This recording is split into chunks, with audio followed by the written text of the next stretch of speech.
Aku bertemu 2 harimau putih di Cirebon. Hai, kembali lagi bersama aku Eva.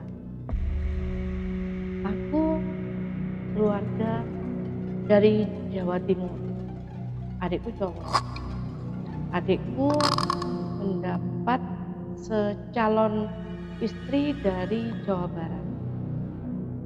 Setelah berkenalan, lamaran, sampai tiba akhirnya di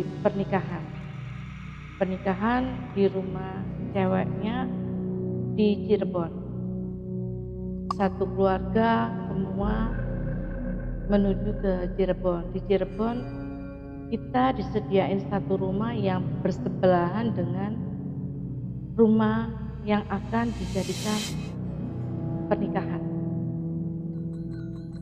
Kami sekeluarga naik kereta api dari Surabaya menuju ke Cirebon. Nah, dari stasiun kita pindah naik mobil ke Cirebon, ke desa Calon Mempelai. Sesampainya di sana kita mau ke rumahnya cewek nggak bisa kalau naik mobil, jadi kita harus turun dan jalan kaki. Jalan itu jalannya naik turun kan, karena gunung, bukit-bukit gitu ya. Setelah kita mulai perjalanan, dari arah berlawanan itu ada 2 harimau putih yang berjalan ke arah aku, dan aku sangat ketakutan dong. Pelan-pelan kita jalan ke sana, yang sana 2 harimau jalan ke arah kita. Aku semakin ketakutan, dan aku bilang sama semua yang ikut pada waktu itu, aku bilang ada harimau putih, dan lagi-lagi mereka cuman gitu kadang, karena selalu kalau ada hal-hal seperti itu yang lihat cuman aku aja, yang lain nggak melihat. Lalu makin dekat, aku semakin deg-degan kan. Nggak taunya mereka setelah lewati aku kira kan berjalan terus ke sana. Ternyata mereka berdua itu balik arah, yang satu di sebelah kanan aku, yang satu di sebelah kiri aku. Makin ketakutan aku karena mereka berbarengan jalan di sebelah kiri dan kanan aku. Jadi dengan was-was dan ketakutan, aku ya udah gimana ya, akhirnya 2 harimau itu mau jalan bareng aku untuk menuju ke rumah mempelai. Jalanan sampai di rumah itu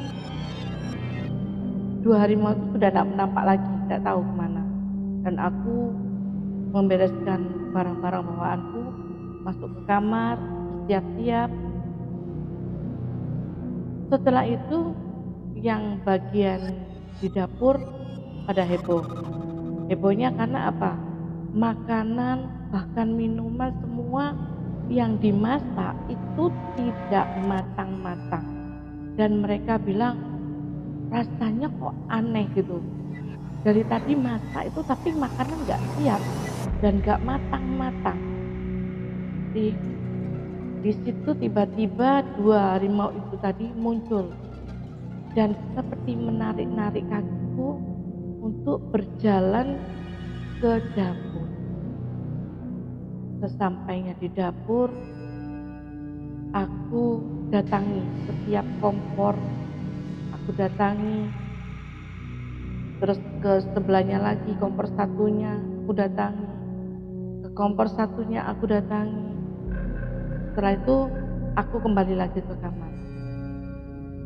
Kembali ke kamar pun aku lihat gak ada lagi, gak nampak lagi itu harimau 2 itu. Dan aku dengar yang di dapur bilang setelah aku masuk ke situ, semua makanan masakan itu sudah pada matang dan siap. Aku semakin heran ya, kenapa harimau itu muncul ketika aku lihat ketika waktu-waktu yang urgen gitu ya, dia baru ada dan nampak. Dan aku juga sampai sekarang nggak ngerti maksudnya apa. Sampai aku sekarang bercerita pun aku masih nggak paham dan nggak mengerti apa maksudnya dari kisah itu. Yang aku tahu itu menambah daftar kisah hidupku yang selalu penuh dengan misteri. Sampai sini lanjut part 2 ya.